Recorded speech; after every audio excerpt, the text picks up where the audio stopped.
My name is Michael, 26 years old, living in a small apartment on the edge of town. I still haven't gotten used to the absence of David, my best friend since high school. 3 days ago, he passed away in a car accident on a suburban road leading into the woods. The funeral was quick, the coffin closed, the rain fell all afternoon, making the visitors huddle in their wet robes. I stood still, trying to stay calm in front of the photo of David smiling gently. Death came so suddenly, like a door closing before I could say goodbye. That night, it rained again. The sharp wind blew through the cracks of the door, hitting the curtains, creating an uneasy rhythm. I sat at the table, opened an old notebook, trying to write a few lines to ease my mind. But each word that appeared drifted away like mist, not forming a meaningful sentence. I closed the notebook, leaned back in my chair, listening to the sound of rain filling the room. The phone vibrated gently on the table. I was surprised by how late it was. A text message popped up on the screen. The sender's name sent a chill down my spine. David, I blinked, thinking I'd misread it. But it was David's familiar name and phone number. In the pale blue light of the screen, I saw a short sentence appear. "Are you awake?" Macaulay leaned back in my chair, my heart pounding. Every possible reason came to me to reassure myself. Someone could have taken David's phone. Maybe the network had a synchronization problem. Maybe someone was playing a prank. But why now? And why me? Another text came in, so fast it was as if the sender was staring at me through an invisible window. "It's raining hard outside. Have you locked your window?" I turned my head toward the window. The curtains billowed in the wind, the frame open to let in cool, damp air. I walked over, closed the door, locked it, and stood still for a few seconds, listening to the rain whistling less through the wooden frame. Back at the table, I looked at my phone. A weak defense rose in my heart. I typed a few words. "Whoever is using David's phone, please don't be ridiculous." The reply came back almost immediately. "I'm David. I'm missing youth room," felt a little colder. I swallowed my dry throat, feeling like I'd just drunk ice water. I typed again, trying to keep my words calm. "If you're David, say something only the two of us would know." The screen lit up after a few seconds of silence that felt like an hour. "Do you still have that star keychain? The one I picked up at the fair in my senior year? You told me not to drop it anymore, because you were forgetfully stood up and walked to the rack next to the door." The small keychain glinted in the yellow light, worn at the corners by time. I hadn't mentioned it to anyone in years. Only David and I knew that I had dropped it under the bleachers, and we had crawled for an hour to find it. I touched the metal star, my palms cold. The phone vibrated again. "Are you there, Michael?" I'm cold. I turned back to my chair, sitting down like a lost soul. The key word I had been trying to avoid suddenly appeared in my mind, like a label attached to the feeling that surrounded me. Horror stories. I had never believed that I would be the main character of such a story. Everything I had read or heard before about things beyond reason suddenly felt terrifyingly familiar. I took a deep breath and typed a short sentence. "Where are you?" The silence stretched. I heard the rain patter against the window like 10 fingers tapping in unison. Finally, a line appeared. "I'm closer to you than you think." In the darkness behind the curtains I jumped, turning toward the window. The curtains were still, swaying only slightly with the air currents. Outside, the yard was soaked with rain, the streetlights casting a pale light on the ground. No one. I stared at every dark corner, every wall. I gasped, realizing I was shaking. I turned around, typing a sentence as if clinging to reason. "If you are really David, prove it," with one more thing answer. "Coming soon. Do you remember the small stone in the cactus pot?" The letter D was very faintly engraved on the bottom because we used nails to carve it during the summer of freshman year. Hurried out onto the small balcony, where the only cactus pot in the house was. I lifted the pot, turned over the flat stone lying on the edge of the ground. Under the layer of soggy soil, the jagged carving appeared. The letter D was faint like an old scar. My throat tightened. I turned back, put the pot down, and saw that the screen was still on. A new line appeared. "I'm not going anywhere, Michael. I'm right here, but it's cold and it's dark." I leaned my shoulder against the wall, listening to my heart beat like a hollow drum in the room. I remembered the forest road where the accident happened. Some said it was a foggy night, the streetlights were weak, and there was a blind curve. David's car hit the guardrail and flipped into a deep ditch. They said the hospital hallway was as white as snow, but the doctors couldn't save him.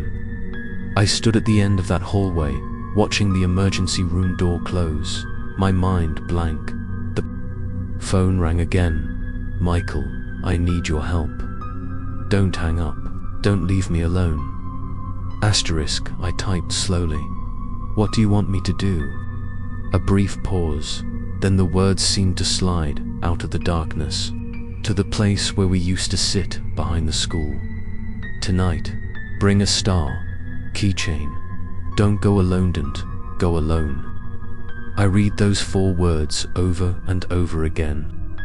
There was a vague feeling that I was being pulled by an invisible string, the other end tied to something that didn't belong to this world. I didn't know if I was more afraid of the invitation or of the thought that David was somewhere on the thin line between life and death. The rain was still falling. The clock was nearing midnight. The path to the old school's backyard skirted the park fence, past a row of dim yellow lights and a patch of grass that was often covered in thick dew. I imagined myself standing there, clutching my keychain, waiting for a sign of him. But one question lingered. If he really was David, why did he need me there? And why tonight? I opened the drawer and took out my thin raincoat. As my hand touched the doorknob, the phone vibrated again. This time it was a series of photos. Each one was a corner of the school's backyard, wet and dark, but with a streak of light from the security lights. The corner of the old tree where we used to sit, the old brick wall covered in moss, and a distant shot, blurry, as if from a rain-soaked lens, of a silhouette standing with its back turned. I choked. The photo was from David's number. The timestamp was a few minutes ago, when I'd been standing in the room, hesitating, as if someone knew I'd hesitate and sent the photos to urge me on. I turned on the overhead light brighter, a chill sinking deep into my bones. I tapped the screen. "Who's there?" The response came after a few long seconds. "Me, but I'm not there all the way." "Michael, don't let me disappear. Bring the keychain. You'll understand," they thought popped into my head, both reluctant and desperate. "If I don't go, will the messages stop or get worse? Will I be able to sleep in this room again, knowing that someone or something can see through the curtains?" Calling my name like a reminder that won't stop. I put on my coat, put my key in my pocket, and hesitantly looked around the room one last time. On the table, the notebook was open to a blank page. Next to me, the phone was still lit. Another message appeared, like a whisper, a hand on my shoulder. "Go, but don't go alone." I gripped the doorknob. suddenly realizing that the only name that could accompany me right now was the person who had just been buried. The thought made my neck numb. I took a deep breath and stepped out into the hallway. The yellow hallway light flickered. The rain pounded on the metal roof. The elevator reflected my distorted image. In my mind, I tried to put things in order, but fragments of David kept coming in. From the first day we met at the soccer field to the last night, we argued over something trivial. The elevator doors opened on the ground floor. I got out, opened my umbrella, and crossed the yard in the cold rain. The street was deserted, save for a few late cars splashing water on the pavement. I stopped at the corner of the intersection, hesitating between two paths, one leading to the school, the other going around to David's mother's house, where the altar had just been set up and the incense smoke was probably still lingering. I told myself to call someone to go with me, but as soon as I pulled out my phone, the screen lit up before I could even touch it. A new message: "Don't be afraid. You won't be alone." I looked up. In the distance, the road to the school was obscured by mist and rain, the yellow lights flickering in spots. I heard the dripping of water from the eaves, the wind rustling through the trees, and somewhere close by, what sounded like slow footsteps treading water. I turned around and there was no one, only ripples on the surface of the rain. I stood, still, my heart pounding so hard it sounded like someone was knocking on the other side of the door. Then I understood something simple and terrifying. Whichever way I chose, I had entered a new boundary, where what had once been certain was slowly unraveling. David's messages had forced me to face what I had always avoided. I wasn't ready to say goodbye. I pulled my hood up, turned toward the path that led to the old school backyard, not knowing that there I would find the first trace of the mystery of David's phone and a shadow waiting for me under an old tree in the rain. I walked in the cold rain. The road leading to the old school was familiar, but now covered in a strange gloom. The dim streetlights were swallowed by the rain and mist, leaving each dark space like an endless pit. The sound of the rain hitting the shimmering road created a monotonous melody, but somewhere in between, I felt like there was a second set of footsteps stepping in time with me. Every time it stopped, the sound also stopped, making my neck cold. The school's backyard was at the end of the old brick wall. David and I used to sneak out here after school, sitting under the old tree, telling each other our childish dreams about the future. Now that my footsteps returned, each memory was like a faint film flashing, but instead of warmth, they covered me with a chilling layer of mist. My phone vibrated in my raincoat pocket. I pulled it out, the screen flashing in the dark.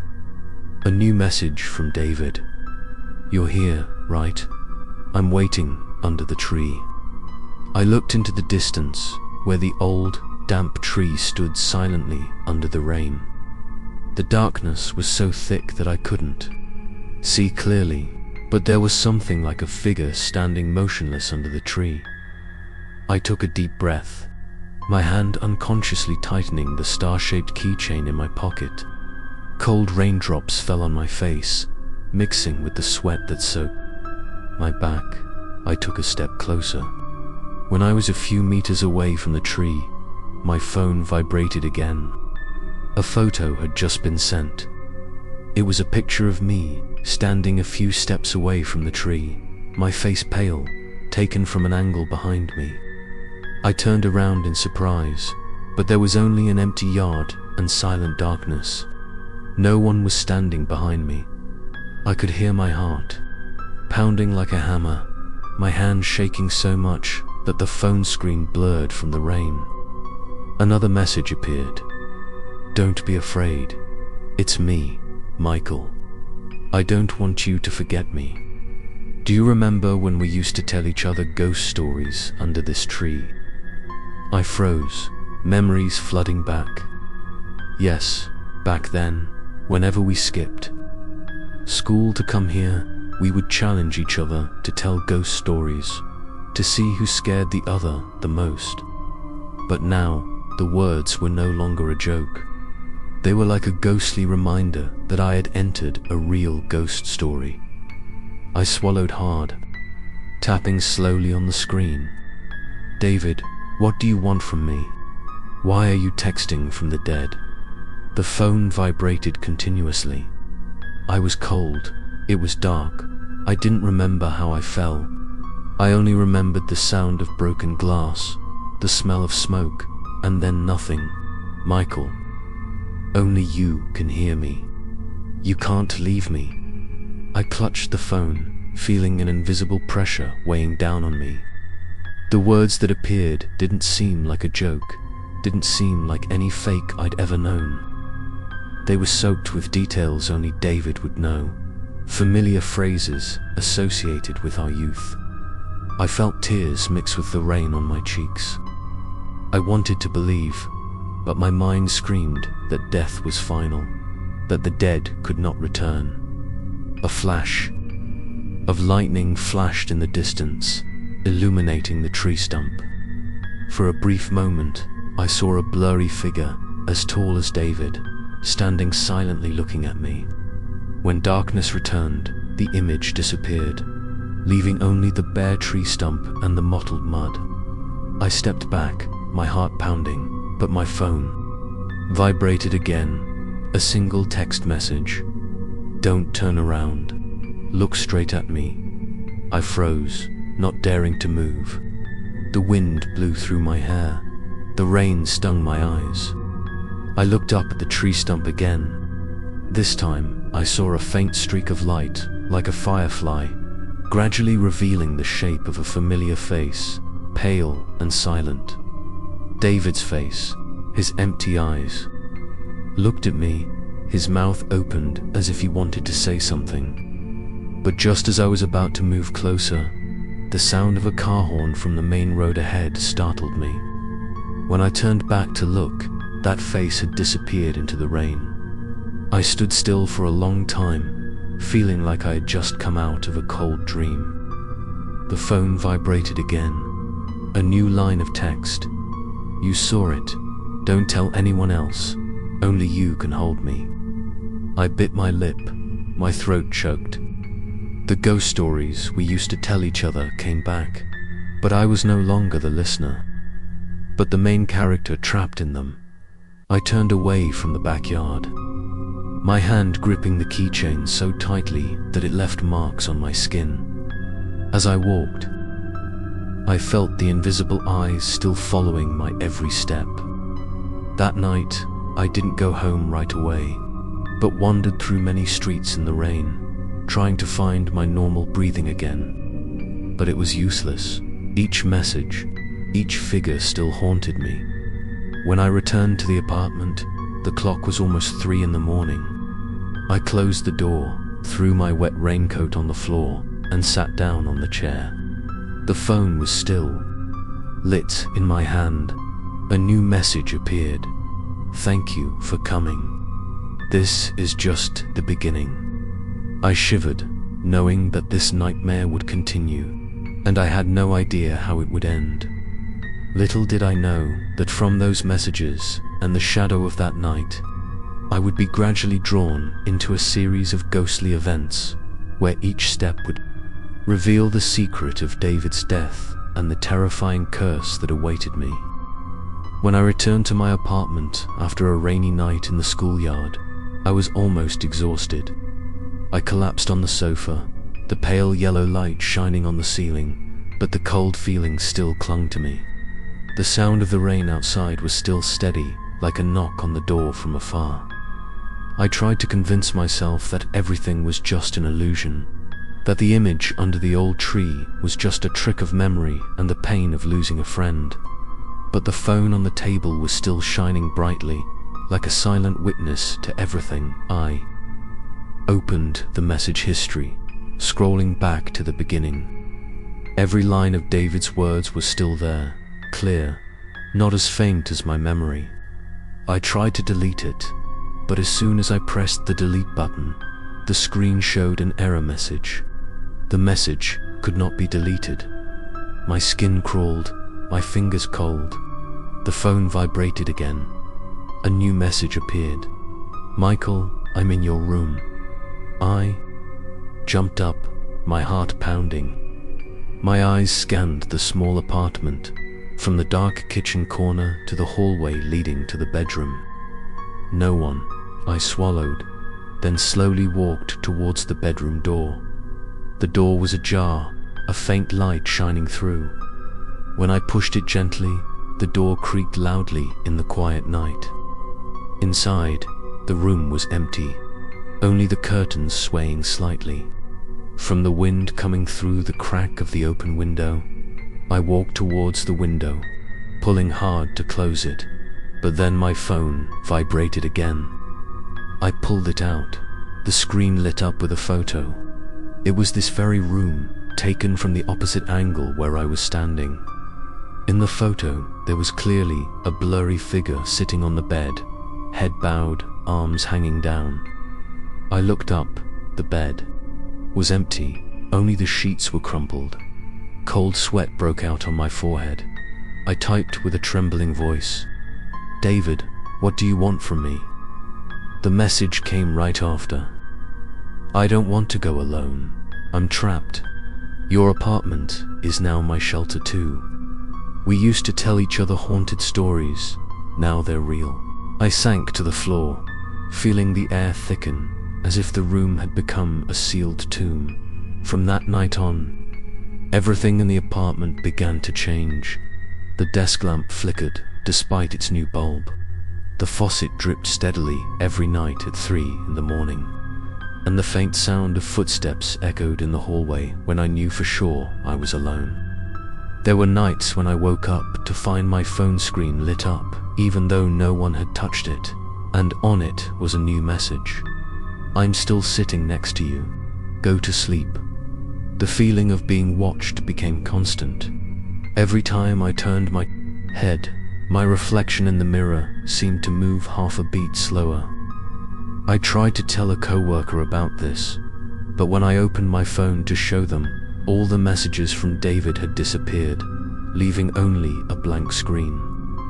As soon as I was alone, the message thread appeared in full. It was as if only I had been chosen to see it. One evening, while I was sitting and trying to concentrate on my work, my phone suddenly started vibrating continuously. I opened it and saw a series of messages. "Don't leave me. Don't forget me. You promised to always be with me." I felt my heart tighten. Memories flooded back, the day we graduated from high school, under the sunset. David had joked that no matter what happened in the future, we would never abandon each other. I smiled and nodded, not expecting that promise to become a chain from the dead. I tried to answer, "What do you want me to do to let you rest in peace?" The screen lit up, each word slowly appearing as if someone was typing each key from a faraway place. "Come to the house where the accident happened. There is something you need to see." I suddenly remembered the suburban road where David's car crashed. Nearby was an abandoned house that the kids often rumored was haunted. We used to dare each other to go there, but never dared to go in. Now David mentioned the place again, like a mandatory meeting point. I felt a chill, but also knew that if I didn't go, these shadows and messages would never stop. I put the star keychain in my pocket, put on my coat, and prepared to leave the house. Just as I reached for my keys, my phone vibrated again. A final message appeared. "Be careful, I'm not alone there." I froze, my hand stopping in mid-air. The message echoed in my head, opening up a vague vision of what was waiting for me in that abandoned house. Little did I know that stepping into that abandoned house would drag me into a haunted vortex, where the truth about David's death and other forces awaited in the darkness. I stood in front of the abandoned house as the clock struck midnight. The rain had stopped, but the night fog was thick, the distant streetlights barely penetrating, only illuminating the dilapidated house. The broken windows were like empty eye sockets. The rotten wooden door shook slightly when the wind blew, making a groaning, creaking sound. I took a deep breath, my hand tightening on the star-shaped keychain in my pocket. David had texted me that I needed to come here, and that he wasn't alone. The reminder made me shiver, but it also stirred curiosity and fear. I was tired of the constant text messages, of the feeling of someone sitting in my room every night. I needed an answer, no matter how much it made me shiver. I pushed the rotten wooden door open. It creaked open. The musty smell rushed straight into my nose. It was dark inside. Only the light from the phone screen cast a small halo of light. Broken boards littered the floor. The smell of rotten wood and thick dust made it hard to breathe. The wind whistling through the cracks in the walls mixed with the chirping of insects in the distance, creating a deathly soundtrack. I walked slowly, my shoes cracking against the broken wood. The phone in my hand vibrated. A new message appeared. "Michael, you're on the right track. Go straight to the room at the end of the hallway. There's something you need to see there." I glanced toward the end of the dark hallway. The old door was ajar, a dim light shining through. I swallowed, taking steps forward. When I was a few steps away, a noise came from the room. A slow, steady tapping, like someone was scratching the wall with a fingernail. I stopped, straining to listen. The tapping stopped, replaced by a soft, indistinct whisper. I shivered, and the phone vibrated again. A photo appeared. The room at the end of the hallway, the door ajar, and in the dim gap, a pair of pale eyes peered out. I took a step back, my heart pounding. But at the same time, another message appeared. "Don't be afraid. You have to see the truth." I took a deep breath, mustering up the courage to push the door open. The room inside was suffocatingly dark. The smell of mold was strong. The light from the phone shone on the mottled walls, where each scribbled letter appeared. I moved closer, examining it closely. On the wall were repeated lines. "Michael, don't leave me. Michael, stay with me." I fell back, my mind spinning. Who carved these lines? Why was my name there? The phone vibrated. A new message appeared. This was where I was trapped after the accident. My shadow was stuck here. I was spinning, memories flooded back. In the past, David and I had heard about this house, had told each other scary stories associated with it. We laughed because we thought it was all just a rumor. But now, standing in this room, I understood that I was living in those very scary stories. Footsteps echoed behind me. I turned around, the light of my phone flashing across the dark hallway. No one was there. But when I turned back, on the wall, a new line had just appeared in fresh scratches. "Michael, don't turn away." My spine shivered, my hands shaking so much that the phone almost fell to the ground. I ran out of the room, rushing through the hallway, my heart pounding. But when I reached the main door, the wooden door was tightly closed. I pulled hard, but it didn't budge. The phone vibrated continuously. Each message flooded the screen. "Don't leave me. Stay here forever." I screamed in vain, banging on the door. Suddenly, the door swung open. Cold air rushed in. I rushed out, taking a deep breath, as if I had just escaped from the abyss. Behind me, the house was silent again, as if no sound had ever been heard. The phone vibrated again, this time only a single text message. This was not the end. I walked. On the wet road, my heart still pounding, my whole body shaking. In my head, the words on the wall still haunted me. "Michael, don't leave me." It repeated like an echo from a faraway place, clinging to me. I knew that what I had just experienced was only the beginning. The scary stories I had heard were now devouring my life, but I could not have imagined that after leaving the abandoned house, strange phenomena would still follow me back to my apartment. And an even scarier figure was waiting for me in the place I thought was safest. I returned to the apartment just as dawn broke. The sky was grey, the rain had stopped, but the pavement was still slick with water.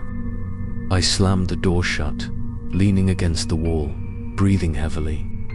I was soaked and cold, but the coldest feeling was still in my heart. The white eyes peeking out from behind the door of the abandoned room, and the words carved all over the wall calling my name. I went straight to the bathroom, splashing hot water on my face to chase away the haunting feeling. But even as the water continued to run, the echo in my head kept whispering, "Michael, don't leave me." I closed my eyes, telling myself I needed to rest. But as soon as I turned off the water, I heard soft footsteps in the living room. I froze, listening. Each step was slow, clear as someone was walking across the wooden floor. I clutched the towel, my heart pounding. Taking a deep breath, I threw open the bathroom door and rushed out. The living room was empty. The door was still locked, no sign of anyone breaking in. But on the table, my phone was glowing brightly. Even though I clearly remembered leaving it in my jacket pocket, I picked it up with a trembling hand, the screen showing a new message. "You think you can escape that house? I'm here with you." I shivered. My heart dropped into the abyss.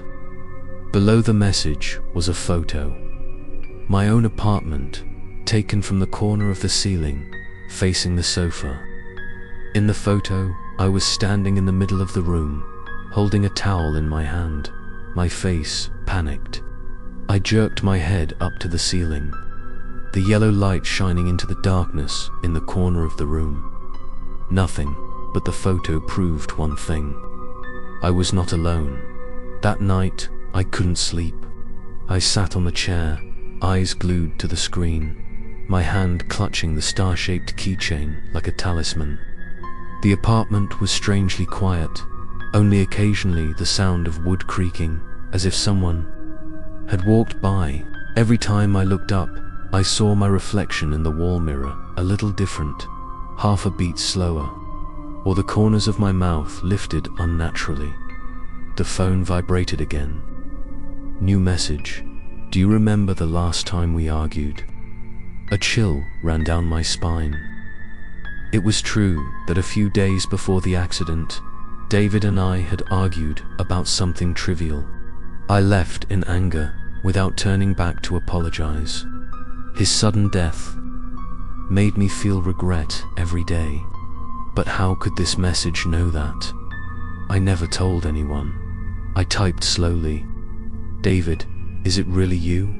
Or is something else pretending to be you?" The reply came immediately. "You know the answer, Michael. If it wasn't me, how would I know our secret?" I put the phone down on the table, my mind spinning. Everything that was happening was so creepy, as if this apartment had turned into a home for invisible ghosts.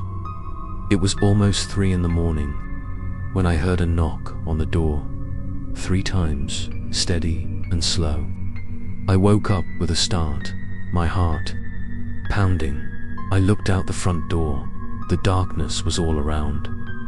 I approached it, my ear to the door. There was no other sound. I hesitated, then shook my head and turned the latch. When I opened the door, the hallway was empty.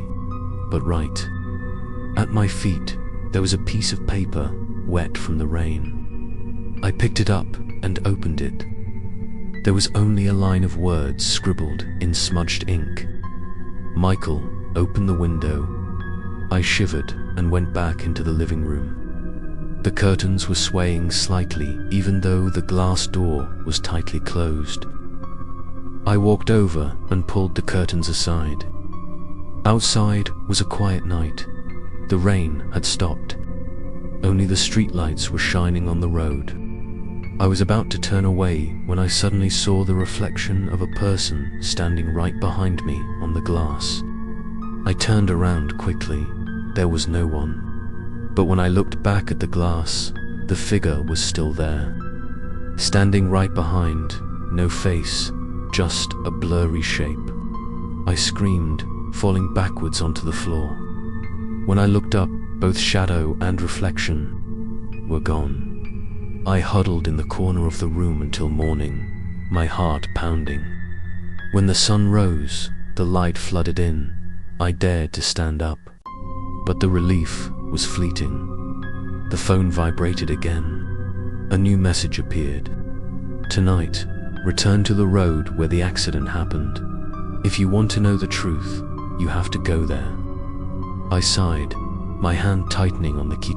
I knew that no matter how much I tried to hide, I could not escape this vortex.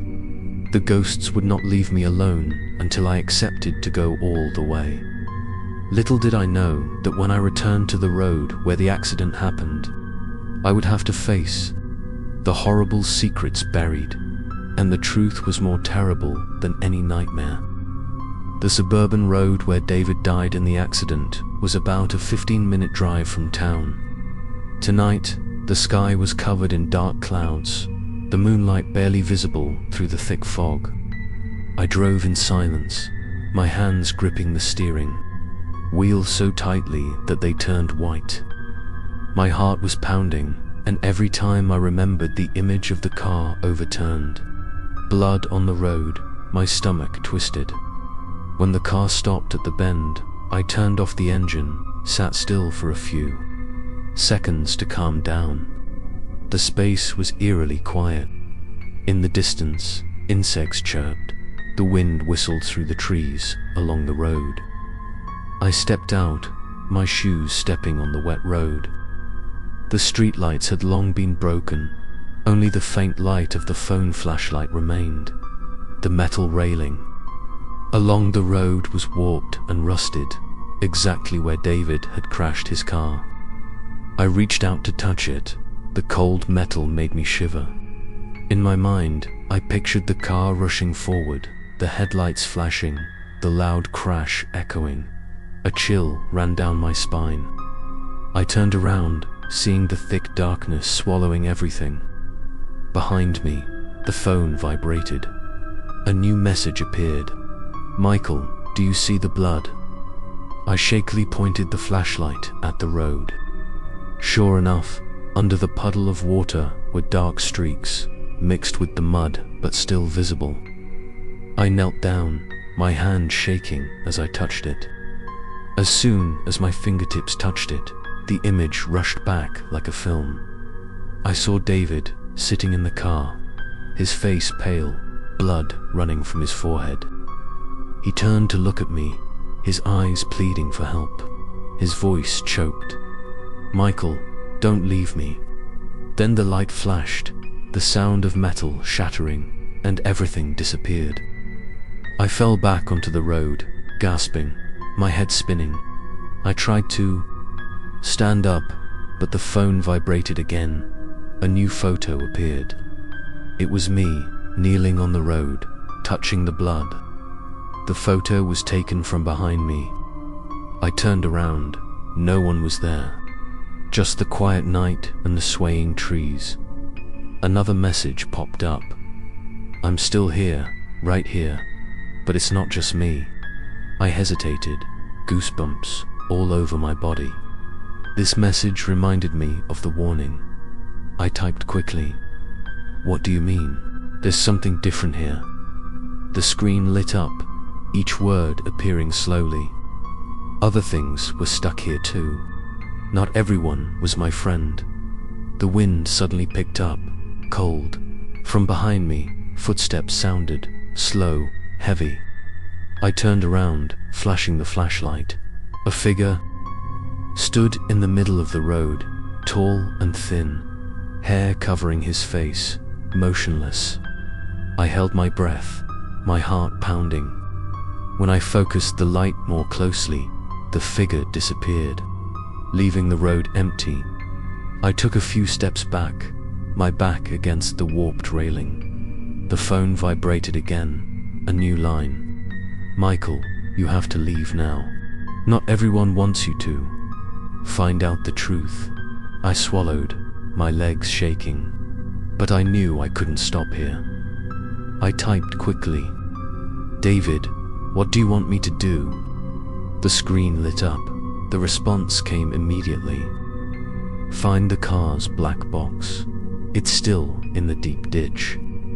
There's an answer there. I looked down at the ditch beside the road. It was a steep slope of wet grass, as dark as a cliff.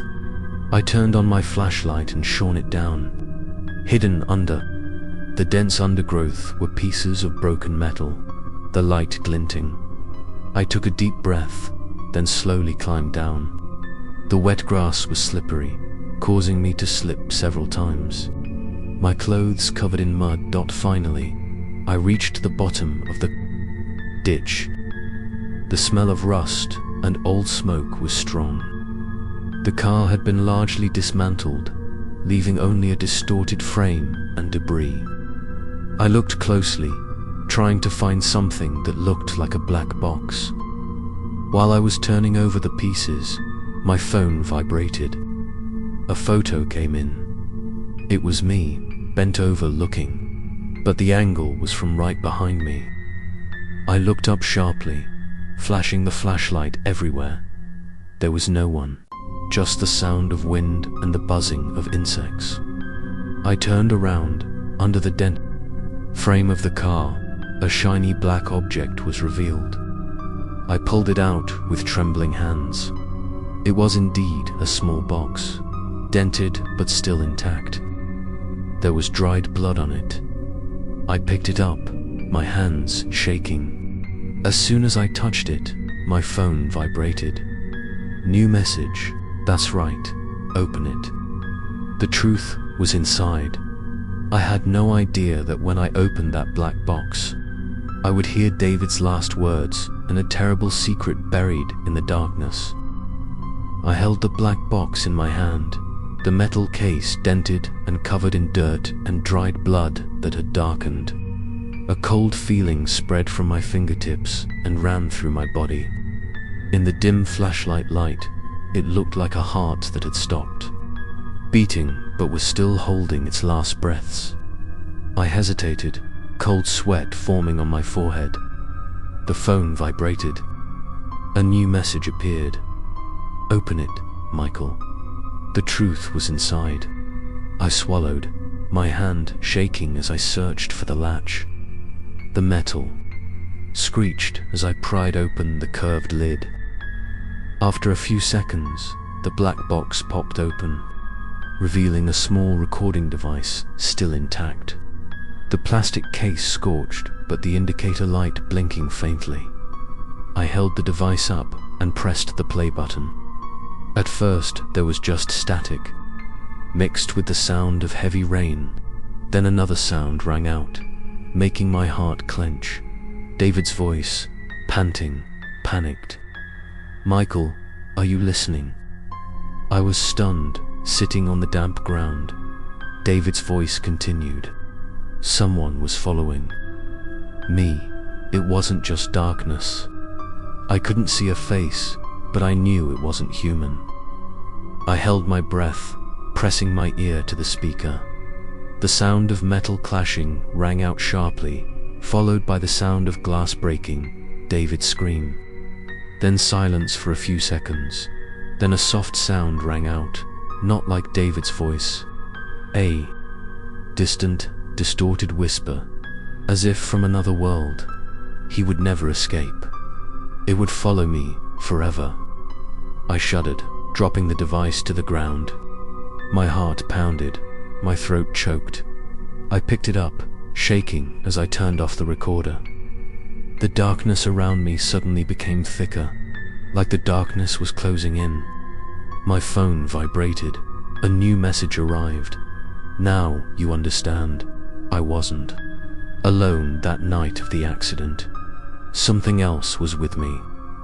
I read it over and over, my palms sweating. The haunted stories we used to tell each other when we were kids suddenly came back, but now they were no longer jokes. I was living in them.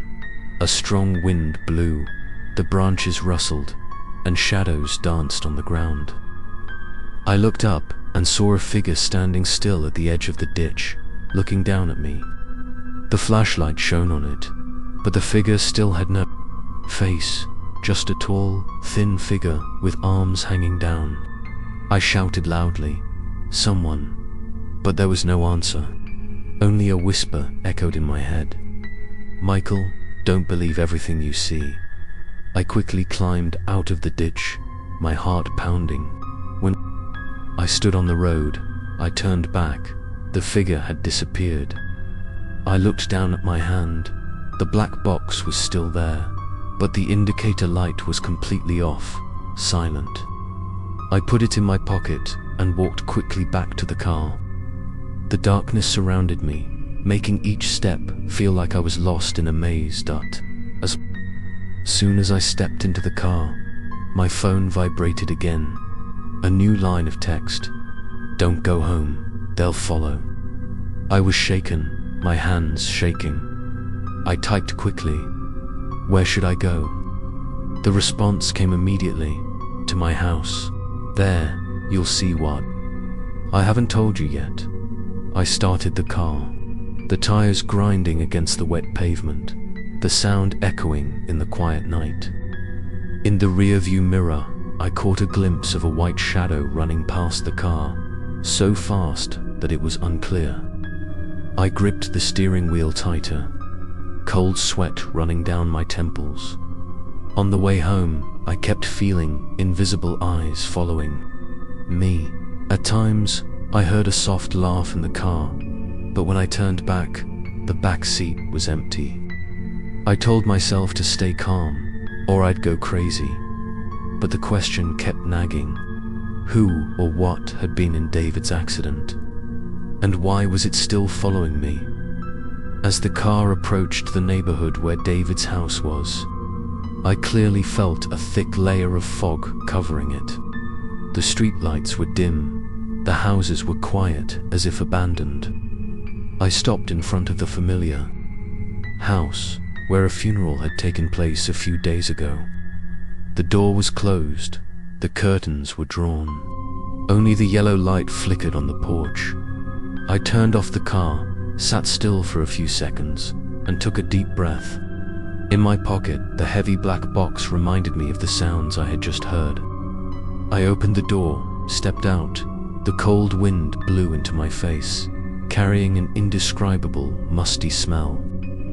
The phone vibrated again. A short message appeared. "Come in, I'm waiting for you." I didn't expect that when I entered David's house, I would face unknown memories and darkness even more terrifying than the accident that took away my best friend. I stood in front of David's house. The familiar house I had been in and out of many times now suddenly seemed cold and strange. The window curtains were closed. The yellow light flickering on the porch cast a weak light on the steps. The space was so quiet that I could hear my heart beating. I tightened the keychain in my pocket, walked to the wooden door. The phone vibrated. A line of text appeared. "Come in, Michael. I waited for you." I swallowed, trembling as I turned the doorknob. Unexpectedly, it opened easily, not locked. The door creaked like a lament. I stepped in. The darkness swallowed me. The smell of incense from the funeral mixed with the musty smell that made me suffocate. The living room was quiet. David's portrait was still placed on the small altar. The candle had gone out, but the incense smoke still seemed to linger somewhere. I shivered when I saw David's photo reflecting the light of the phone. The eyes in the frame seemed to be looking straight at me. I clasped my hands and bowed my head slightly. Then the phone vibrated again. "Did you see? I'm still here." I took a deep breath and continued walking down the hallway. The house was familiar, but now it was like a maze. The walls were stained with stains, and every corner was dark and deep. I turned the light around and suddenly saw my reflection in the mirror hanging at the end of the hallway. But the face reflected was not exactly like mine. The corners of my mouth were raised. My eyes were cold. I turned round quickly. There was no one. Looking back at the mirror, the image had returned to normal. I trembled, telling myself it was just an illusion. A bedroom door was ajar. I approached it, my hand shaking as I pushed it open. Inside, the furniture was the same as when David was alive. A messy bed, a desk full of books. But on the table, David's phone was still there. I was stunned. It was the phone I had seen placed in the coffin at the funeral. I walked slowly closer, my fingers shaking as I lifted it. The screen lit up. Without touching it, a message appeared. "Do you remember the last night we argued?" I choked. Memories flooded back, regret choking my chest. Suddenly, the bedroom window opened. The wind blew hard, making the curtains flutter. A whisper sounded right behind me. "Michael." I turned round. On the bed, there was clearly a figure sitting, head down. But when I turned the light of my phone, the bed was empty. My heart was pounding, sweat pouring out. I turned back to look. At the phone in my hand, the screen lit up with a string of new messages. I wasn't the only one here. This house held everything. I read it over and over, my hands cold. I looked around. The darkness seemed to thicken. Every corner of the house seemed to hide something. David's house had become a place to imprison. Distorted memories, true horror stories resurrected in the present. A knock suddenly sounded on the door. 3 regular beats.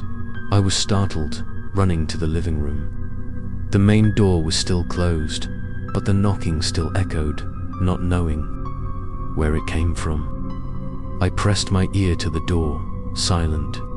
Suddenly, a knock sounded right behind me.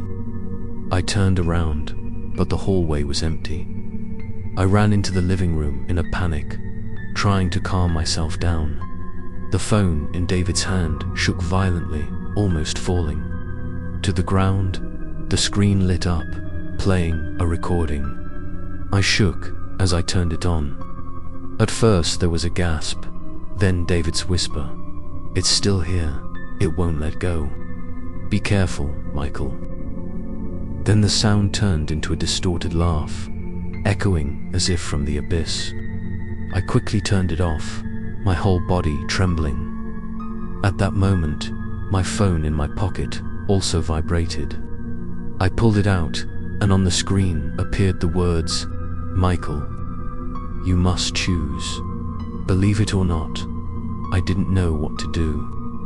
Every second that passed was like a knife cutting into my nerves. I held my head and sat down on the sofa. I looked up, saw David's portrait on the altar, but the eyes in the photo seemed to move, staring at me. I blinked repeatedly, but the illusion remained. I turned away, my heart pounding like a drum. Knew I was lost in a vortex, where reality and fantasy blended, where memories and darkness turned into true horror stories that I was forced to face. Little did I know that as I stepped deeper into this house, I would find a long-hidden secret, and that secret would open the door to true horror. I sat down on the sofa, breathing heavily, cold sweat pouring down my forehead. The atmosphere of David's house became more and more stifling. The darkness seemed to be thick, filling every corner. I felt like something was watching me, seeping into every breath. David's portrait on the altar was still watching, and every time I made eye contact, it felt like those eyes were really alive. I stood up, walking slowly down the hallway. As I passed each door, I suddenly stopped in front of an unusual wooden door. It was old. The paint was peeling. The lock was rusty, as if it hadn't been touched for many years. I had never seen this room before when I visited. My heart was beating fast. I had a feeling that behind this door was a secret that I didn't know. The phone vibrated. A new message appeared. "Michael, open it. You have to see." I swallowed, my hands shaking as I tried to turn the doorknob. Unexpectedly, the lock popped open easily. The door opened slightly, the hinges creaking like a lament. A cold air rushed out, making me shiver. I pushed the door wider, the light from the phone illuminating the dark room. Inside was a narrow space. The walls were mottled with dark stains. All over the walls, I saw lines of words scrawled with sharp objects. "Michael, don't leave me. Michael, I'm here." Each word was like fingernails scratching into my mind, giving me goosebumps. The floor was covered in dust. In the corner of the room was an old wooden box, locked with a rusty chain. I stepped closer, my heart pounding. As I bent down to touch the box, the phone vibrated again. A text message appeared. "Don't open it if you're not ready." I hesitated, my hands shaking. But then a memory flashed. Back when David and I were telling creepy stories, we used to joke that every old house had a secret room, a place where no one dared to open things. Now, the joke was becoming real. I took a deep breath, pulling hard on the chain. It creaked and popped open. The lid of the box flew open, dust flying. Inside, I found a stack of old notebooks, the paper yellowed, David's handwriting shaky. I turned each page with trembling hands. The content inside took my breath away. David had written about how he had been haunted for months before the accident. He had heard footsteps in the house when he was alone, seen shadows in the mirror, and received strange messages from non-existent numbers. He had written that he believed something was following him, not letting go. The last pages were scrawled, the handwriting shaky. "If I disappear, then it has one. Michael, if you read this, save me." I closed the notebook, my hands shaking.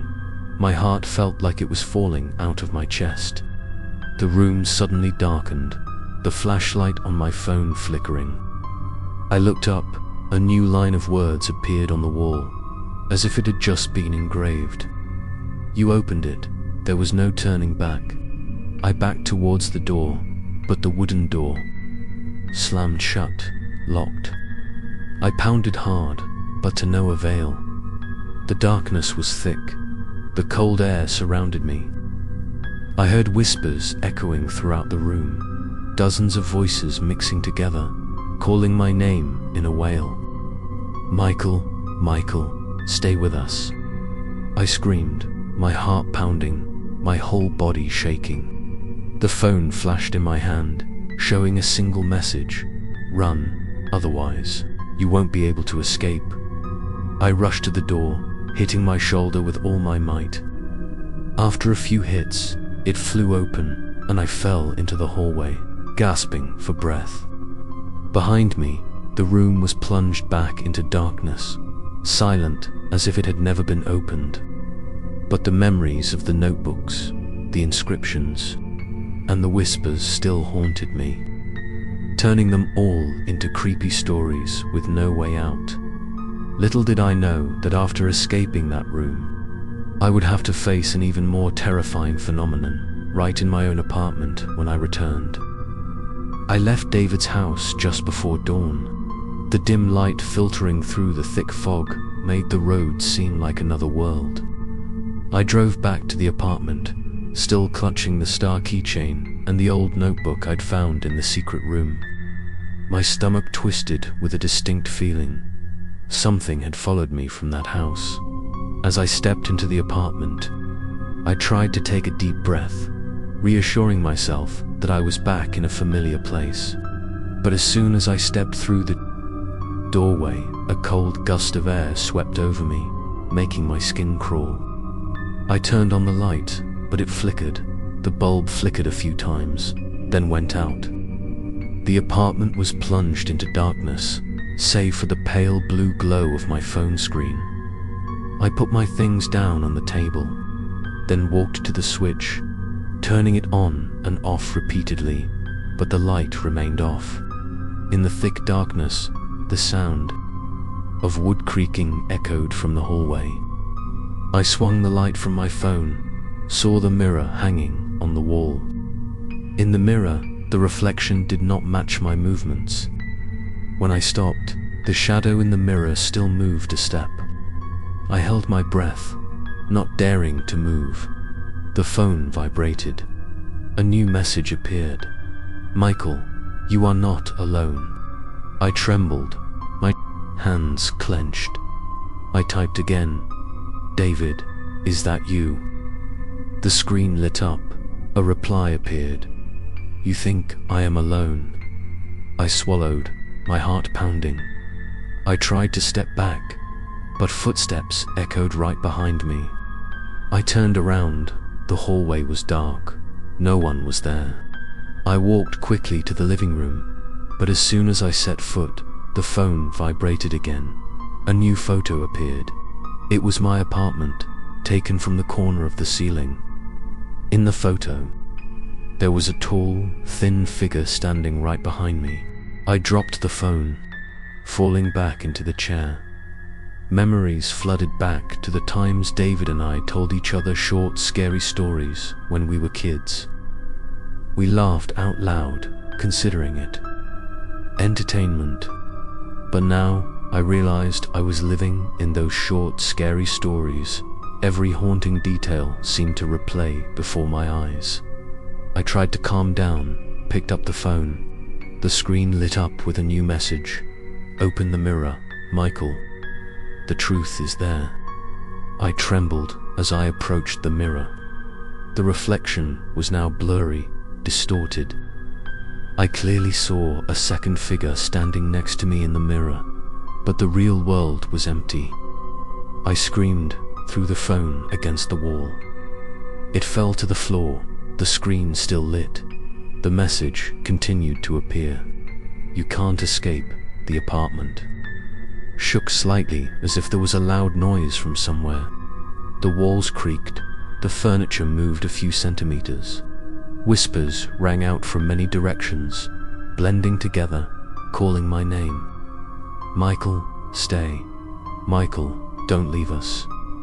I rushed to the main door with all my strength, turned the latch.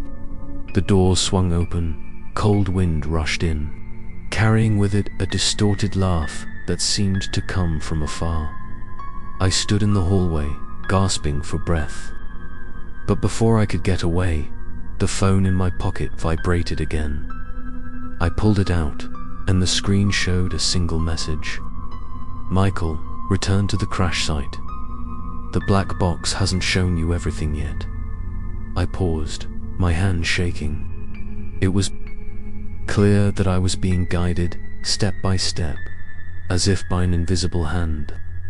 But I also knew that if I didn't continue, these phenomena would never stop. I didn't expect that when I returned to the black box, I would hear the final secret in the recording and face the horrifying truth about that night of the crash. I sat in my apartment, my hands shaking as I placed the black box on the table. Tonight, The silence was so quiet, I could hear my heartbeat. I knew there was still unplayed data in the box, and it might hold the answer to David's mystery. But deep down, I was afraid of hearing the sounds of the dead. I took a deep breath and pressed the playback button. The static continued, mixed with distortion. First the roar of the car engine, then David's gasp. His voice was shaking. "Michael, there's something outside the car." It followed me all the way. I froze, my palms sweating. The sound continued. A metallic screech, a loud crash. Then there was a long silence. Then another voice rang out. Not David's, not a human voice. It was hoarse, drawn out, as if coming from underground. "He can't leave. It belongs to us." I shivered, my ear pressed to the speaker as if hypnotized. David screamed, then everything fell silent. I sat there, frozen. The paranormal stories I had heard were now true. David did not die alone. Something had been there, dragging him down the cliff, and now they were clinging to me. I dropped the device on the table, my heart pounding. The phone in my pocket vibrated. I pulled it out. The screen lit up with a new message. "Michael, did you hear that? Now you know why I need you," I typed back, choking. "David, what was there? What killed you?" The screen lit up slowly. They were the ones trapped. The darkness did not let go. "Now you were called by name too." I threw the phone on the table, stood up, and walked around the room. Everything seemed to sway. The cold air filled the air. Suddenly, the mirror hanging on the wall made a slight crack. I startled and looked at it. In the mirror, there was not only me, but also a figure standing right behind me, eyes white, mouth wide open. I turned around. The room was empty. But when I looked back at the mirror, the figure was still there, getting closer. I screamed, hitting the mirror with my hand. It cracked. The figure disappeared. The phone vibrated continuously. I picked it up. A series of messages filled the screen. "Michael, don't leave me. Michael, they're coming. Michael, run." I spun around, my heart pounding. The lights in the room flickered. The light flashed on and off. In the darkness, footsteps echoed around me, as if many people were walking, surrounding me. The whispers and groans combined into a strange chord. "Michael, stay with us." I screamed, rushed to the door, and threw open the latch. But as soon as I stepped out into the hallway, the phone lit up again. A new message appeared. "Don't leave. If you leave, they will follow." I stopped, my heart racing. I looked around. The hallway was dark. The yellow lights flickered. It was eerily quiet. I swallowed, went back to my room, and closed the door. I sat down on the chair, trembling. The sounds from the black box echoed in my head, the ghostly whispers. I knew I didn't have time. Whether I wanted to or not, I had to face the truth. These paranormal stories were no longer just stories, but had swallowed my life. I didn't expect that when I looked for David's remaining notes, I would discover an even more terrible truth about the person who had been following us long before. The accident. I opened the cloth bag and took out the old notebook I had found in David's locked room. The pages were yellowed and the corners were curled, but his shaky handwriting was still clear.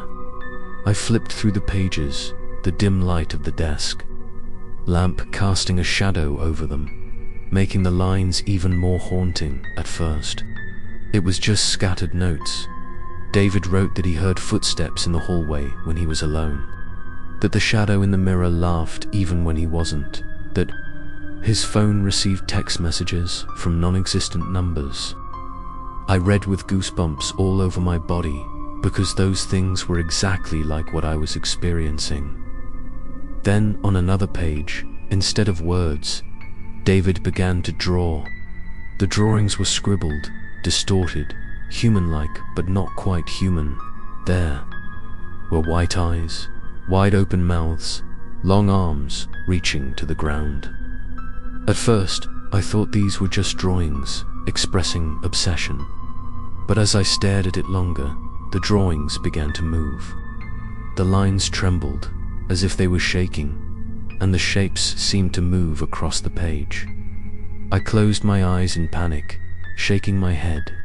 When I opened them, the drawings remained still, but a feeling of dread surrounded me. I turned to the next page. A horrifying scene appeared. A mangled car in a deep ditch, with David sitting motionless, surrounded by strange black shadows. I shuddered. My heart stopped. This was no longer my imagination. These drawings were telling the truth. The phone vibrated, a new message. You saw it. They were there from the beginning. I put the notebook down, breathing heavily. I typed a reply. David, when did you draw these? The messages appeared slowly. They didn't come from me. They came by themselves. I froze, my heart racing. I looked back at the notebook. The drawings gradually brightened, the blurred lines glowing faintly. Then each scene seemed to come to life, shadows moving, eyes blinking continuously, mouths opening to whisper inaudible sentences. I backed away, the chair falling behind me. This was no different from the terrifying animated horror stories before my eyes. In a panic, I grabbed my phone, turned back to the notebook to record. But the screen was completely different. It showed David sitting in the car, turning to look at me, his lips moving. Michael, save me. I screamed, throwing the phone hard on the floor. When I picked it up, the screen was just a normal interface. The whispers echoed throughout the room, lingering as if coming from the pages themselves. I pressed my hand to my ear, but the sound still penetrated. Michael, stay with us. Michael, don't leave. I rushed forward, intending to close the notebook. But as soon as I touched it, the pages flipped as if blown by the wind. The images continued. The shadows standing in my apartment, behind me when I slept, in the hallway when I walked by, in the mirror when I looked in. I screamed, slamming the notebook shut with all my might. The cold air dissipated. The room returned to silence. I sat down on the ground, sweating, still clutching the notebook. The phone vibrated again. A message appeared. You saw it all, but the truth had not yet begun. Little did I know that after the notebook, my own house would become the scene of the most terrifying phenomena, and it would all start with a night alone at home. That night, I tried to convince myself that I needed a break. After days of dealing with messages from the dead, the abandoned house, the black box, and the notebook full of strange drawings, I felt like my head was about to explode. I told myself that just one quiet night at home, alone, would make everything better. But as soon as that thought flashed through my mind, a cold feeling ran down my spine. I closed all the windows, locked the main door, and turned off the lights, so that the apartment would be in a softer darkness. I sat down on the chair, intending to turn on some soft music to dispel the heavy atmosphere. But the Bluetooth speaker only made a crackling sound, then stopped. I frowned, turned it back on several times, but it still didn't work. The phone on the table suddenly lit up, automatically opening the recording app. I was stunned, my heart pounding. The screen showed a newly saved recording, even though I hadn't pressed it. I nervously pressed play. At first, it was just a gasp. Then a whisper sounded, distorted, distant. Michael, I'm right behind you. I threw the phone down on the table, jumped up and turned around, The living room was empty, the curtains swaying slightly. I swallowed, sweat pouring down my hands. I walked slowly to the window, pulled the curtains aside. Outside was a quiet night, but for a brief moment, I clearly saw a figure standing in the yard, looking up at my apartment. I blinked, the image disappeared, but the phone lit up again. A photo had been sent, taken from the corner of the yard where I had just seen. The figure in the photo, I was standing right at the window, my eyes panicked. I gasped, feeling like I was being watched every second. I quickly pulled the curtains back, but for a moment, the reflection on the window glass showed a pale face pressing against my back. I turned around. The room was still empty. A feeling of suffocation surrounded me. Footsteps echoed from the hallway leading to the bedroom. Slowly, heavily, one beat at a time. I trembled, my hand tightening on the star-shaped keychain, in my pocket as if clinging to it. I followed the sound step by step. The bedroom door was ajar, a faint light shining through. I reached out to push the door open.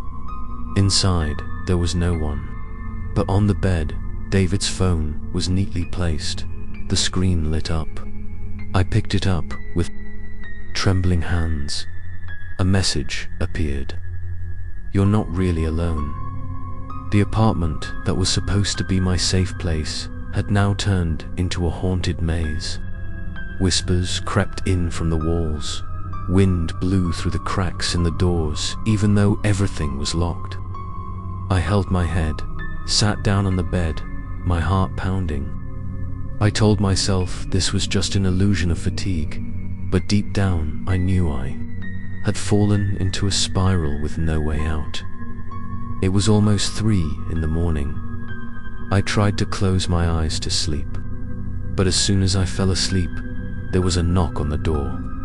3 slow beats echoing throughout the apartment. I woke up, trembling as I approached the door. I put my ear to it, listening, silent. Then the knock sounded again, this time right behind me. I turned around. The hallway was dark, no one in sight. I held my breath, opened my phone. A new message appeared. "If you open the door, he will know the truth." I trembled and put my hand on the doorknob. David's voice, calling my name, echoed in my head. But my heart screamed that what was behind that door was not what I wanted to see.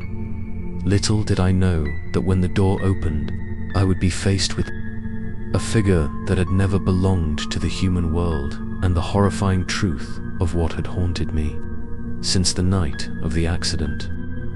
I stood in front of the main door, my hand on the cold doorknob. My heart was pounding, each beat ringing in my ears like a drum. I hesitated for a long time, then pulled my hand back. I couldn't open the door. A strong feeling told me that something was waiting behind it, something that didn't belong to this world. I went back to the living room, sat down on the chair. Outside, it was raining again. At first, the sound of the rain pattering on the metal roof and glass doors brought a bit of peace. I told myself that if I just focused on these familiar rain sounds, I would calm down. But the more I listened, the more I felt something was wrong. There seemed to be another sound in the sound of the rain. I tilted my head, closed my eyes too. Listened more carefully. Amid the pattering sounds, I heard a whisper. At first faintly, then more clearly. "Michael, Michael." I opened my eyes, my whole body shivering. The whisper was unmistakable, echoing right through the rhythm of the rain. I walked to the window and looked out. Under the dim streetlights, the rain poured down. The road glistened with water. But I saw a shadowy figure standing still, looking up at my apartment. I stepped back, my heart pounding. The phone vibrated. A message appeared. "You heard it, right? They're not just standing there, they're calling you." I typed back, trembling, "David, what do you want me to do?" The response came immediately. "Don't be silent. If you're silent, they'll come in. Talk to them." I swallowed, turned back to look at the water-fogged glass door. I blurted out, my voice trembling, "Who's out there?"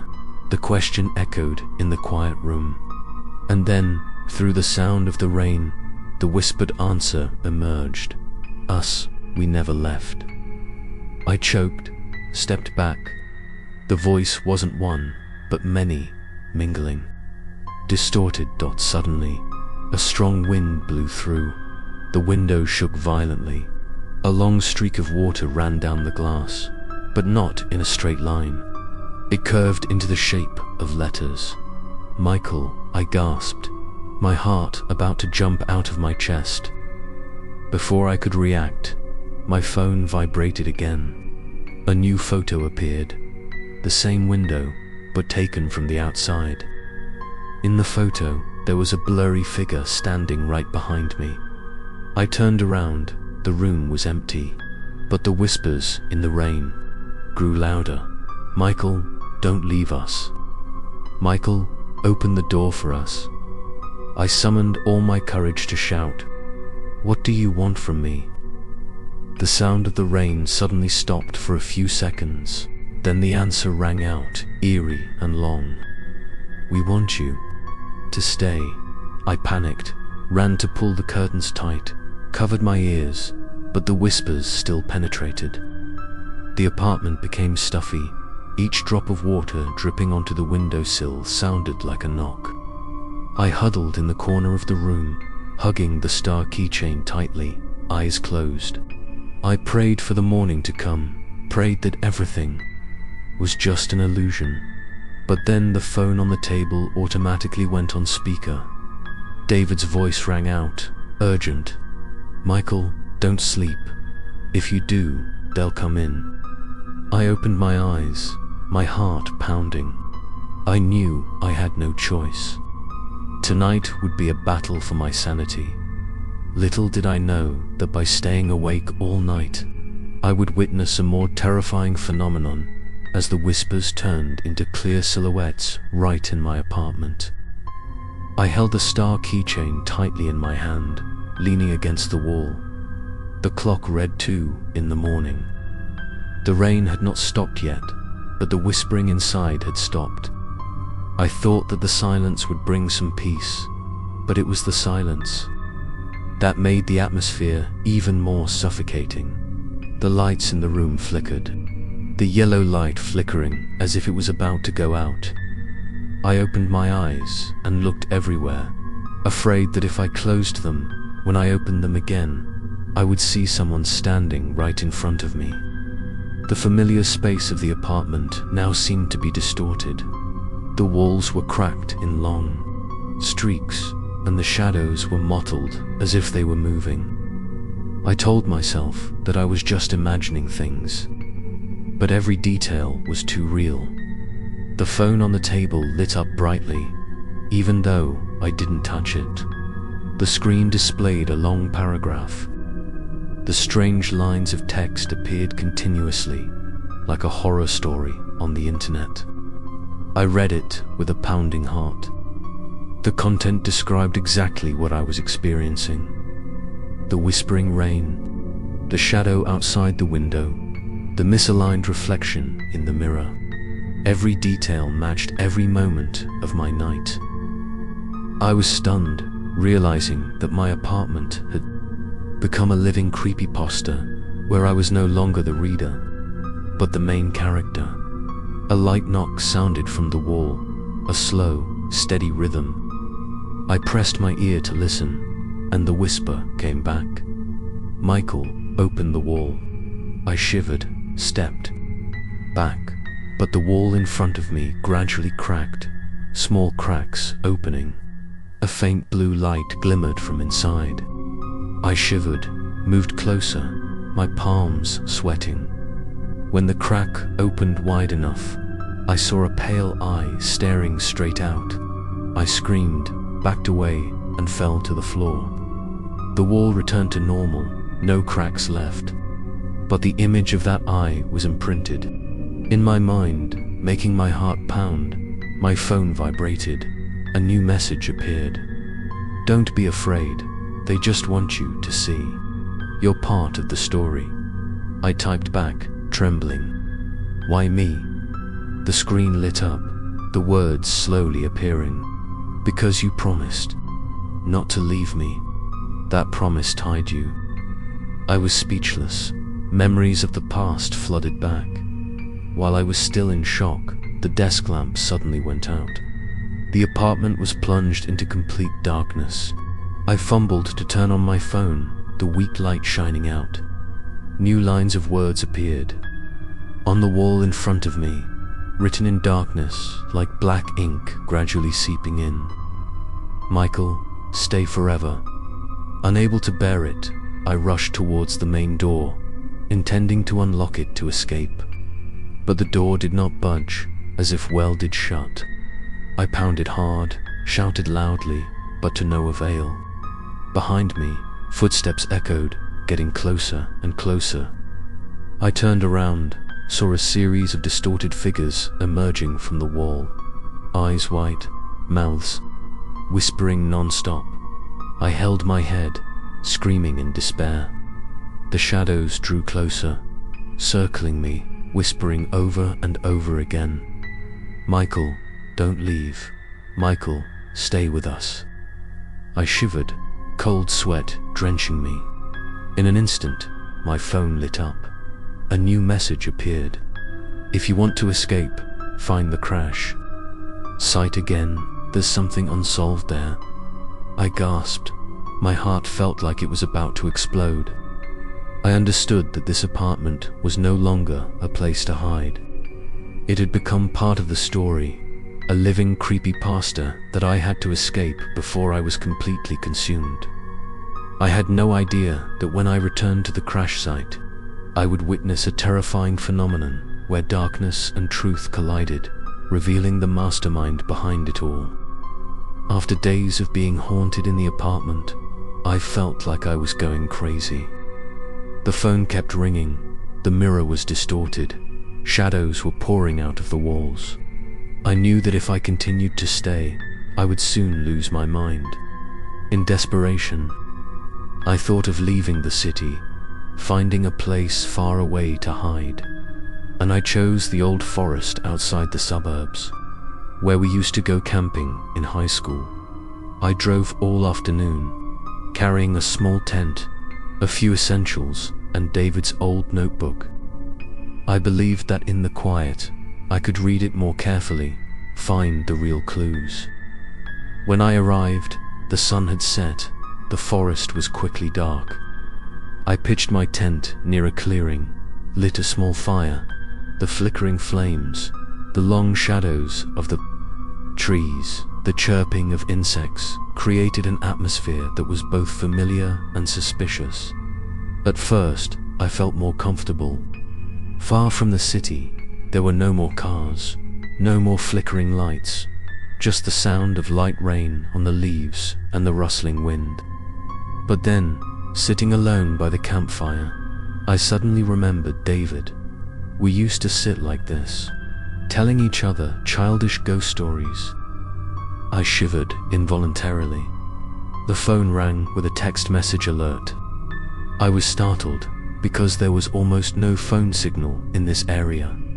Yet the screen lit up, showing the words, "Michael, do you remember our last camping trip?" I was stunned, my heart beating fast. There had indeed been such a time. We had gone with a group of friends, but David and I had gotten lost in the deeper woods. That night, David had told a story about an eyeless shadow that would always follow anyone who dared to break his promise. Another message popped up. "You promised not to leave me. Now you see that promise tied you here." I shivered, looking around. The campfire flickered, the light fading. The shadows of the trees swayed, and I noticed many white eyes peeking out from between the branches. I held my breath, clutching the star keychain in my pocket. A strong wind blew, and the fire almost went out.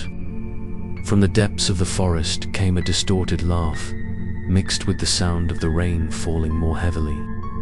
I retreated into the tent, pulling the zipper tight, but the footsteps began to echo around me, slow and heavy. I felt like the whole forest was moving, pressing closer to me. The phone lit up again. A photo appeared. It was this tent itself, taken from outside. In the photo, vague figures stood around, forming a circle. I shivered, breathing heavily. The accompanying message appeared. "We were here the last time. Now you're back. You can't leave anymore." The whisper sounded right next to my ear, even though I was alone in the closed tent. "Michael, open the door. Michael, come out to us." I closed my eyes, holding my head, trying to convince myself that this was just an illusion. But the sound grew louder and louder, knocking on every nerve. I took out David's notebook and flipped through it quickly. The pages trembled under my hands. The distorted drawings began to shake, as if they were coming to life. This time, I saw the image of a camping tent in the middle of the forest, exactly like my situation at the moment.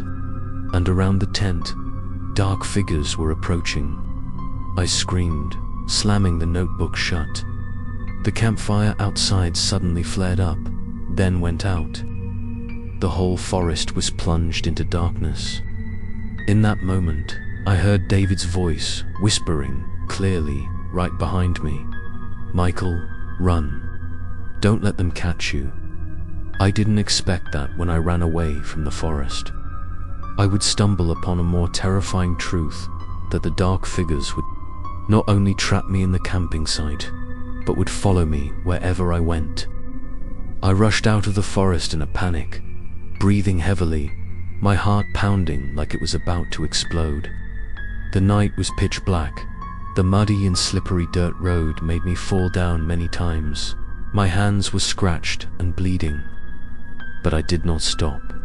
In my ears, the whispers still echoed, mixed with the sound of the rain falling heavily on the leaves. "Michael, don't run. Michael, stay with us." When I escaped the edge of the forest, I collapsed, looking up at the long asphalt road. The streetlights in the distance flickered like will-o'-the-wisp. I thought that once I left the forest, everything would disappear. But then, from behind, I could still clearly feel the eyes following me. I turned around. Among the dense trees, countless black and white shadows stood silently watching, motionless as if they had never left me. I stood up, trembling, rushed toward the car. The car door opened. I quickly climbed in and locked it, breathing heavily, my hands shaking as I started the engine. But the rearview mirror reflected something that made me freeze. The back seat had a figure sitting still, head bowed, hair drenched. I screamed, turning around. The seat was empty. When I looked back in the mirror, the figure was still there. I shivered, stepped on the gas. The car shot forward like an arrow through the night. But the more I drove, the more haunted the feeling became. Streetlights flashed by, each column of light seemed to clearly illuminate a pale face that appeared outside the window. I clenched my teeth, tears rolling down. There was no safe place. I was being followed, as if the whole world had become a trap. The phone vibrated violently in my pocket. I pulled it out. The screen lit up with a short text message. "Don't hide anymore, Michael. We made a date since the night of the accident." I was speechless. My hand clenched the steering wheel. The night of the accident. That sentence swirled in my head, as if reminding me that I had missed something important. The car stopped at an abandoned gas station on the side of the road. I got out and stood in the silence, breathing shakily. The darkness was all around, except for the patter of rain. I took out David's notebook and turned to the last page. And, as I had suspected, the scribbles were clear. If you can read this, they've found you. They will never leave you, Michael. I closed the notebook, my hands shaking. The gas station lights flickered on and off, revealing shadows standing around the glass doors. I screamed, ran into the car, and locked the door. The phone vibrated again, not just a text, but a call. David's name appeared on the screen. I hesitated, then pressed answer. At first, there was only the whistling of the wind. Then David's voice, trembling. "Michael, I'm sorry, I didn't want you to get involved. But they chose you all along." I choked, tears welling up. David's voice choked, then turned into a distorted whisper of many voices. "Michael, don't leave. Michael, let us take you away." I dropped the phone, held my head, and screamed. Everything around me was spinning. The cold air surrounded me. I knew, clearly, that I could no longer escape this haunted feeling. It had clung to me, attached like a shadow, pulling me to the edge of the truth that I had never dared to face. I didn't expect that the truth about the promise between me and David would be revealed, and it was the key to open the door of darkness that was holding my soul. I sat in the car, my hands trembling as I placed David's notebook on my lap. Outside, the rain was still pouring down. The dim streetlights were about to go out.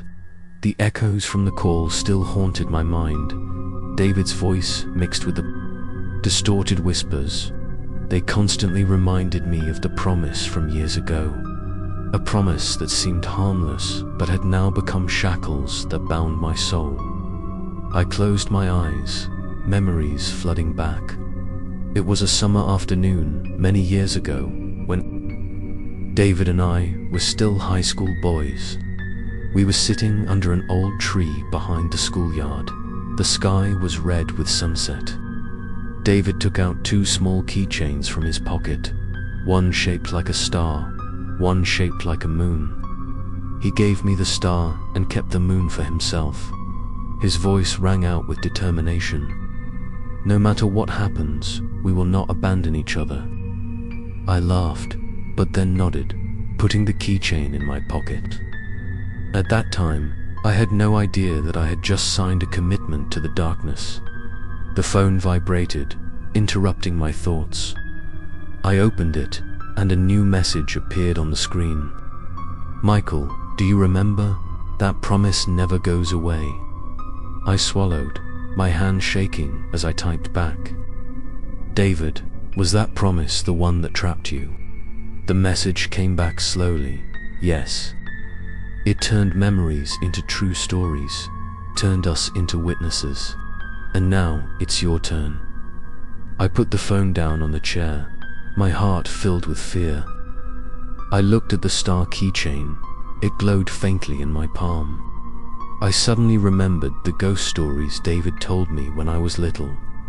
He used to say that some promises unintentionally became rituals, opening doors for things beyond to enter. I shivered, realizing that we had unwittingly summoned something. Outside, the sound of the rain changed its rhythm. At first it was just a patter, then it became a steady tap like a heartbeat. I listened, my heart pounding, and realized there was a familiar whisper in it. "Michael, don't leave me. Michael, the promise is still there," I shouted, pounding on the steering wheel, but the sound did not stop. I opened David's notebook, turned to the last page.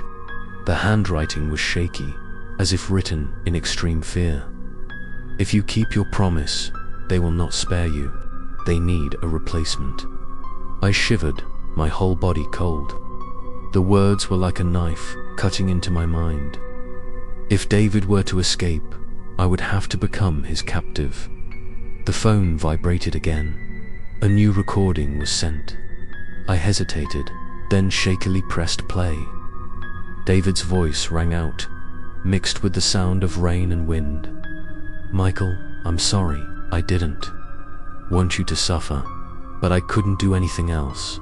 If you hear this, it means they chose you." I dropped the phone, covering my face, tears mingling with cold sweat.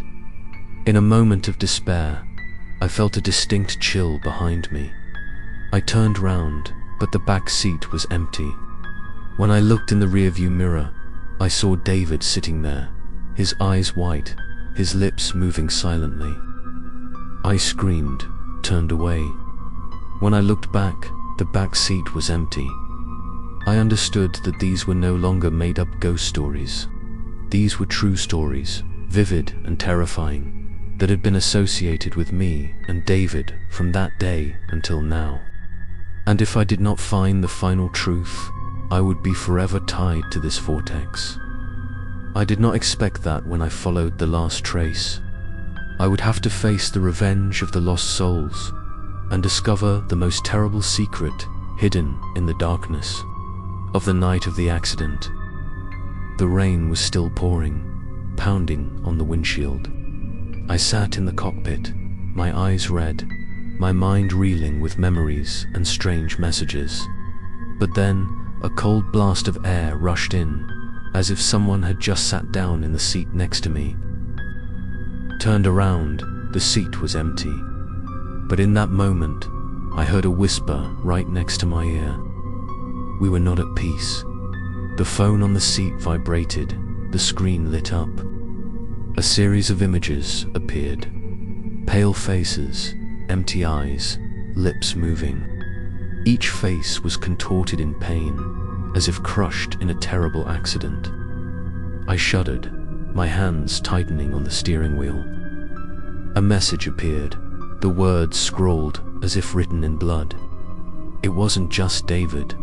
We were there too, and we want you to remember. My heart clenched, my mind reeled. I typed shakily, "What do you want from me?" The reply came back almost immediately. "Wanted you to see, wanting him to tell us, wanting him to take our place." I swallowed, sweat pouring down. Clearly, this was no longer a single soul. This was a whole group of ghosts, united in rage. Their revenge stories intertwined, swallowing me into a vortex. I drove back to the accident site, where the fateful night had begun. It was pitch black, the streetlights flickering, the road deserted. I stopped the car, opened the door, and got out. The sound of rain mixed with the howling wind, and in a moment, I heard many voices ringing out at the same time. "Michael, you couldn't save us. Michael, you'll pay." I shivered, looking round.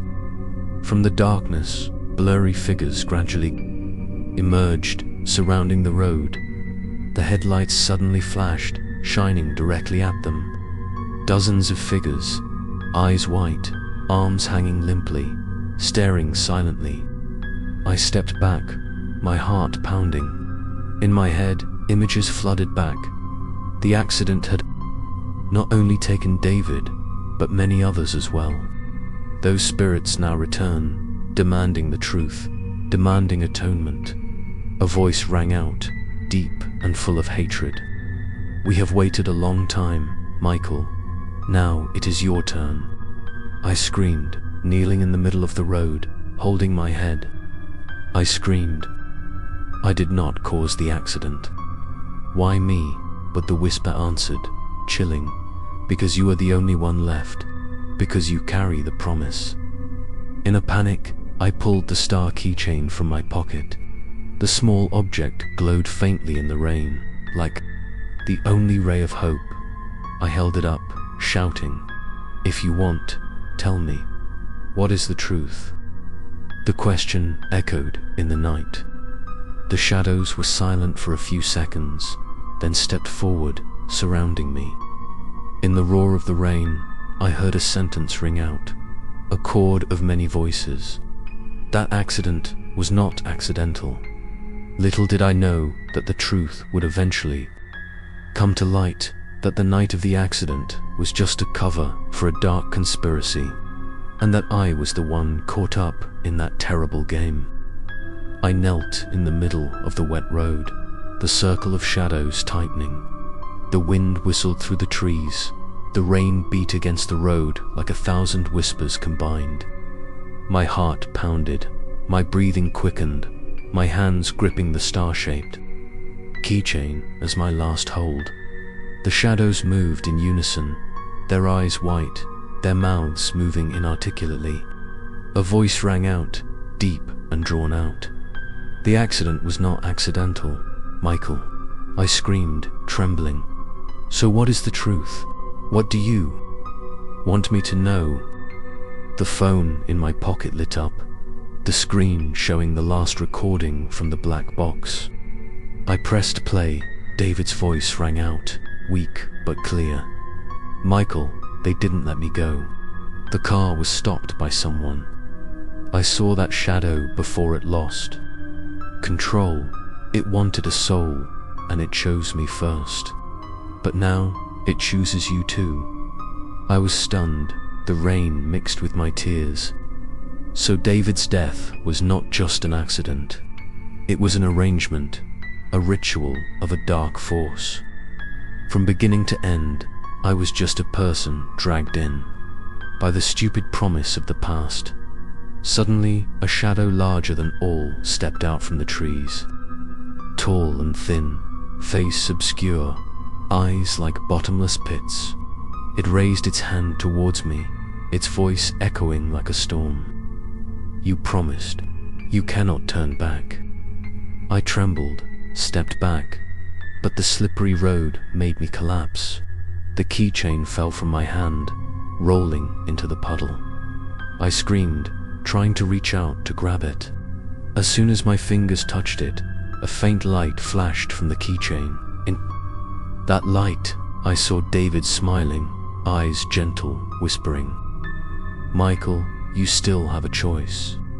Don't let it take everything away." I screamed in the rain, tightening my grip on the keychain. I chose not to give in. The light from the keychain flared stronger, shining straight into the dark shadows.